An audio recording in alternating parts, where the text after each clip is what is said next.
కదా. మర్యాదగా ఇక్కడి నుంచి వెళ్ళిపో. నేను ఇంకోసారి ఇక్కడ చూశాను, నీ మొహానికి ఆకులు అన్నం కావాల్సి వచ్చిందా?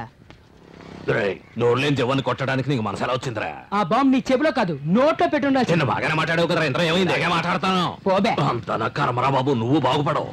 ఏరా, కుక్కని తీసుకొచ్చి అన్నం పెడతావు, మళ్ళీ నువ్వే తెరవేస్తావు. బుద్ధుందా నీకు అసలు? నేను అరుస్తూనే ఉన్నాను, మాట్లాడకుండా వెళ్తావేంట్రా? నేను ఇక కాలేజీకి వెళ్ళను, నాన్నకి చెప్పే. ఏమంటున్నావురా? అవునమ్మా, నా కాలేజీకి వెళ్ళడం ఇష్టం లేదు.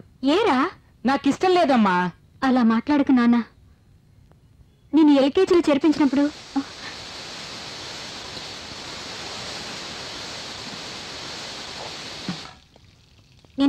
చేర్పించినప్పుడు నిన్ను ఒంటరిగా ఎలా స్కూలుకు పంపించాలని నేను రాత్రంతా ఏడుస్తూనే ఉన్నానురా.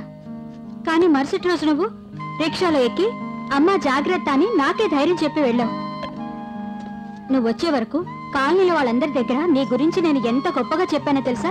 మా అబ్బాయి చాలా బుద్ధిగా స్కూల్కి వెళ్తున్నాడని. చిన్నప్పుడు అంత బుద్ధిగా స్కూల్కి వెళ్ళి ఇప్పుడు కాలేజీకి వచ్చేటప్పటికి వెళ్ళనంటే ఏంట్రా అర్థం?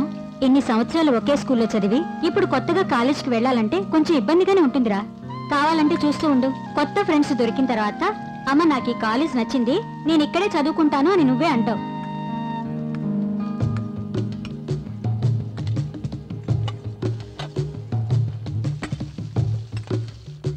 కాలేజీకి వెళ్ళడం ఇష్టం లేకపోయినా మా అమ్మ చెప్పిందని నేను మళ్ళీ కాలేజీకి వెళ్ళాను.